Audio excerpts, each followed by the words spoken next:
اور نماز کے جہاں اور بہت سارے فوائد ہیں وہاں یہ بھی ارشاد فرمایا کہ ان الصلاۃ تنہا عن الفحشاء والمنکر، فرمایا بے شک نماز منع کرتی ہے بے حیائی سے اور برے کاموں سے۔ نبی رحمت علیہ السلام کی خدمت میں عرض کیا گیا تھا کہ یا رسول اللہ صلی اللہ علیہ وسلم، ایک شخص رات کو نماز پڑھتا ہے پر سویرے چوری بھی کرتا ہے۔ ہم تو بڑی جلدی کہہ دیتے ہیں نا کہ کیا فائدہ اسے اس کی نماز کا، کیا فائدہ اسے اس کی عبادت کا۔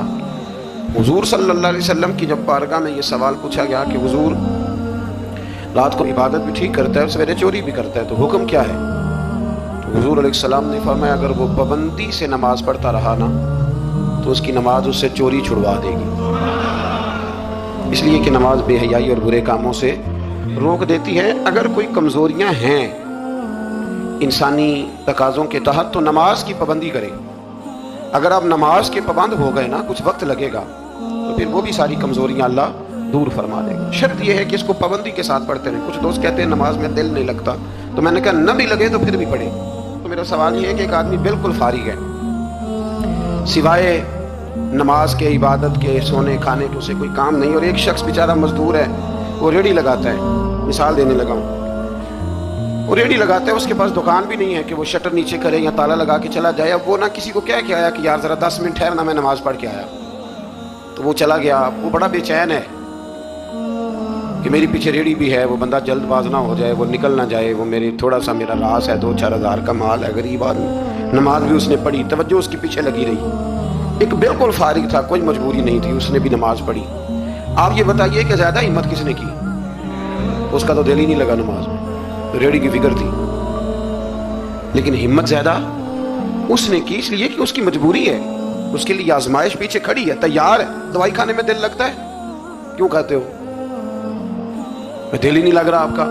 خدا نہ خواستہ خاکم بدن، اللہ ہم سب کو معاف فرمائے، اگر بچے کو آپریشن کرانا پڑ جائے تو دل کرتا ہے؟ کیوں کراتے ہو؟ اس کے لیے ضروری ہے۔ تو بھائی یہ فلسفہ ہی غلط ہے کہ میرا دل نہیں لگتا تھا تو میں نے چھوڑ دی۔ دل تو کئی دفعہ انسان کا دکان پہ بھی نہیں لگتا، بیچ دو گے۔ نہیں دل کرتا کام پہ جانے کو تو ریزائن کر دو گے۔ تو یہ تو بالکل سرے سے بات ہی بڑی عجیب ہے۔ ہاں دل لگنا چاہیے، نماز سے دلچسپی ہونی، لیکن نہ بھی لگے تو ہم کو دل کے لیے نماز نہیں پڑھ رہے، رب کے لیے نماز پڑھ رہے ہیں۔ ہاں یہ بات سمجھ لیں، نماز دل کے لیے نہیں، نماز وہ دیکھیں نا، ایک صاحب کہتے ہیں جی میں 5 نمازیں پڑھتا ہوں تو روزی میں برکت پھر نہیں ہوتی، تو میں کہتا ہوں وہ عبادت کرتے ہو کہ تجارت کرتے ہو؟ پیسے کمانے گئے تھے، پیسے کمانے گئے تھے کہ نماز پڑھنے گئے؟ تو نماز آپ کو بے حیائی اور برے کام سے روک دے گی، پر شرط یہ ہے کہ نماز کی پابندی کریں اور بر وقت پڑھیں اور تھوڑی صحیح کر کے پڑھیں۔ مطلب نماز پڑھی جاتی ہے، اہتمام نہیں ہوتا، یعنی لوگ بھاگ کے وضو کرتے ہیں، فٹافٹ آتے ہیں، بھئی آج ہو گیا ہے۔ بڑی جو بندہ گاڑی بھگا کے لاہور پہنچنا چاہے تو وہ 15 منٹ جلدی پہنچ سکتا ہے، 1 گھنٹہ پہلے پہنچ سکتا ممکن نہیں میرے عزیز، ہو نہیں سکتا۔ جلدی نماز پڑھنے سے آپ کیا کر لیں گے؟ صحیح کر کے پڑھیں، سونی کر کے پڑھیں، تسلی کے ساتھ پڑھیں، ٹھنڈے دل کے ساتھ پڑھیں، مطلب نماز پڑھیں تو پھر مزہ آئے۔ امام اعظم کا ایک پڑوسی ہے تو وہ کہتا ہے کہ امام صاحب نا گرمیوں کے دنوں میں نا چھت پہ چڑھتے تھے، کیونکہ میرے گھر میں عورتیں نہیں تھیں، مرد ہی تھے زیادہ، اور میرا ایک بچہ تھا چھوٹا۔ کہتے ہیں کہ وہ چھت پہ نماز پڑھا کرتے تھے تو اتنی دیر تک کھڑے رہتے کہ لگتا کوئی ستون کھڑا ہے، رات کو ستون محسوس ہوتا، اتنی دیر تک وہ تلاوت کرتے، اللہ کی بارگاہ میں کھڑے رہتے۔ تو فرماتے ہیں جب ان کا انتقال ہوا تو میرا بیٹا کہنے لگا کہ ابا جی پڑوسیوں کی چھت پہ جو کھمبا تھا، جو ستون تھا، وہ کہاں گیا؟ تو کہتا میں رو پڑا۔ میں نے کہا بیٹا وہ ستون اور کھمبا نہیں تھا، وہ تو ابو حنیفہ تھا جو اپنے رب کے حضور کھڑا رہا کرتا۔ تو دلچسپی پیدا کریں، اللہ تعالیٰ ہمیں رمضان کے بعد بھی پابندی صلاۃ کی توفیق عطا فرمائے۔ آیت نمبر 46 میں اہل کتاب سے بحث اور مباحثہ اور مجادلہ کے آداب اور اسلوب تبلیغ کے شائستہ اور پسندیدہ ہونے کا بیان کیا گیا۔ جب آپ تبلیغ کریں تو آپ کے جملے بڑے شستہ ہونے چاہیے، صاف ستھری بات آپ کریں۔ قرآن مجید نے کہا نا ادعو الی سبیل ربک بالحکمہ والموعظۃ الحسنہ، لوگوں کو اللہ کی طرف بلاؤ تو خوبصورت نصیحت کے ساتھ، حکمت کے ساتھ اور اچھے انداز میں۔ اب تو اللہ تعالیٰ معاف کرے، کبھی کبھی سوچ میں پڑ جاتے ہیں کہ یہ مطلب کیا ہو رہا ہے، یعنی اب مولوی کے نام کے نیچے لکھا ہے فنی مولوی، یہ مولوی کے نام کے نیچے لکھا ہے، اور اس کو دیکھنے والوں کی تعداد لاکھوں میں ہوتی ہے، کہتے ہیں یہ مولوی فنی ہے۔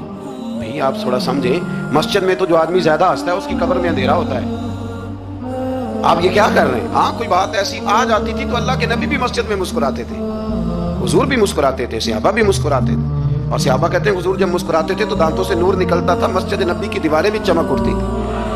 لیکن یہ مطلب مولوی کو اس لیے بلانا کہ وہ لطیفے سنائے گا، وہ طنز و مزاح کی بات کرے گا، تو آپ نے کیا فرق رکھا مسجد میں، اللہ کے گھر میں اور دیگر جگہوں پہ؟ آپ ذرا سمجھیے اس بات کہ وہی بات جو قرآن نے کہی کہ لوگوں نے دین کو کھیل تماشا بنا لیا ہے، معاذ اللہ، لوگوں نے کھیل تماشا سمجھ لیا ہے، کس طرف مطلب قوم لگ گئی ہے، اور بڑا بڑا عروج ہے اور بڑی بڑی باتیں ہیں، بیچ میں ہے کیا کہ لطیفے سنائے جا رہے ہیں اور داستان سرائی ہو رہی ہے اور کہانیاں ہو رہی ہیں، اور قوم ہے کہ وہ اس پر لگی ہوئی اچھی نصیحت، خوبصورت جملے۔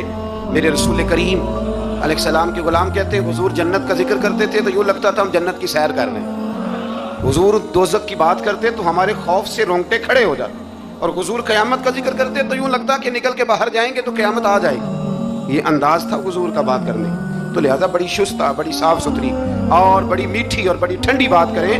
دین کی بات جب آپ کریں تو پھر اس میں حسن چھلکے۔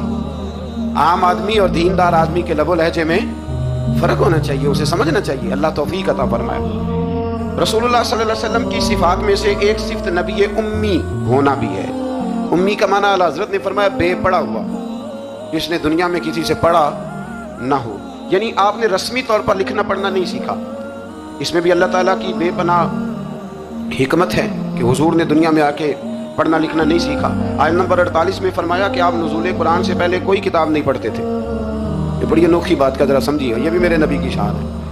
حضور نے قرآن کے نازل ہونے سے پہلے رب فرماتا ہے کوئی کتاب پڑھی ہی نہیں، کوئی کتاب حضور نے پڑھی نہیں، لیکن حضور تورات کی باتیں بھی بتاتے تھے، انجیل اور زبور کی باتیں بھی بتاتے تھے، وہ نہیں پڑھا حضور نے، اور نہ ہی نبی پاک علیہ السلام دائیں ہاتھ سے لکھتے تھے، لیکن حضور کا لکھنا بہرحال ثابت ہے۔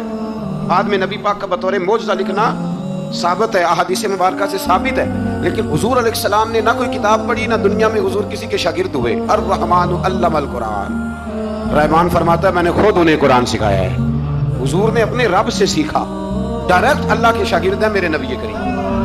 اور یا اللہ کیا سکھایا، کیا سیکھا؟ تو فرمایا وَعَلَّمَكَ مَا لَمْ تَكُنْ تَعْلَمْ، محبوب جو نہیں جانتے تھے رب نے سارا ہی سکھا دیا ہے۔ لوگ پوچھتے ہیں آپ کے استاد کا نام کیا ہے؟ دیکھ جتنا بڑا استاد ہو شاگرد کا علم بھی اتنا بڑا ہوتا ہے، تو نبی پاک نے اللہ سے سیکھا ہے۔ اب آپ اندازہ کر لیں کہ اللہ نے کیا کیا علم میرے رسول کو سکھایا ہے۔ تو نبی امی کا معنی ہے بے پڑھا ہوا۔ آیت نمبر 50 سے کفار کے معجزے کی فرمائش کے جواب میں فرمایا کہ قرآن مجید سے بڑھ کر معجزہ اور کیا ہو سکتا ہے، اس کے علاوہ کیا معجزہ مانگتے ہیں، یہ بہت بڑا معجزہ ہے۔ عذاب کے مطالبے پہ فرمایا کہ اس کا ایک وقت مقرر ہے، وہ وقت پہ آئے گا، کسی کے کہنے پر نہیں آئے گا۔ آیت نمبر 56 میں مومن بندوں کو فرمایا جا رہا ہے کہ جس سرزمین پر اللہ تبارک و تعالیٰ کی رضا کے مطابق زندگی گزارنا مشکل ہو تو اللہ تعالیٰ کی عبادت کی خاطر وہاں سے ایسی سرزمین کی طرف ہجرت کر جاؤ جہاں تم بے خوف و خطر اپنے رب کی بندگی کر سکو۔ ہجرت کرنے کا حکم دے دیا اگر کہیں کھل کے عبادت کرنے کا موقع میسر نہ ہو۔ میرا خیال ہے کہ دنیا میں شاید ہی کوئی ایسا خطہ ہو جہاں کھل کر عبادت کرنے کا موقع میسر۔ میں نے برطانیہ میں ایک مدینہ مسجد دیکھی، بہت بڑی وسیع مسجد، میں نے ایک جمعہ وہاں پڑھایا، تو جمعے کے بعد ہم نمازیوں کے بیچ بیٹھے، میں نے کہا ہم نے بڑی شاندار مسجد بنائی، تو وہ کہنے لگے کہ یہاں کی حکومت نے ہمارے ساتھ تعاون کیا۔ آپ حیران ہوں گے میری بات سن کے۔ وہ کہنے لگے جب ہم مسجد تعمیر کر رہے تھے تو یہاں سے پیچھے سے ایک روڈ گزرتا تھا، تو ہماری مسجد میں آڑے آتا تھا، تو ہم نے گورنمنٹ کو اپلیکیشن دی کہ یہ روڈ آ رہا ہے، تو کہتے ہیں مسجد کی خاطر گورنمنٹ نے روڈ بند کر کے روڈ اوپر سے گزار دیا ہے۔ اب تو عبادت کرنے کی تو کوئی دقت نہیں، پر شرط یہ ہے کہ عبادت کرنے والے بھی تو ہونے چاہیے نا۔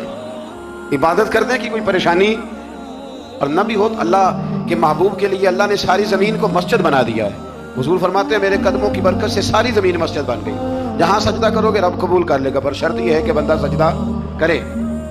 فرمایا اور کتنے ہی جانور ہیں جو اپنا رزق اٹھائے نہیں پھرتے، ان کو اللہ رزق دیتا ہے، اور تم کو بھی، یعنی انسان کتنی ہی منصوبہ بندی کیوں نہ کرے، اسباب کا اختیار کرنا بجا ہے، لیکن رازق حقیقی طور پر صرف اللہ تعالیٰ ہی ہے۔ جانوروں کو کبھی دیکھا آپ نے کہ انہوں نے گٹھڑیاں باندھ کے اپنا رزق باندھا ہو؟ تو اللہ فرماتے ہیں جن کا کوئی سبب نہیں، جب میں انہیں دیتا ہوں تو تمہیں کیوں نہیں دوں گا؟ رزق دینے والا اللہ ہے۔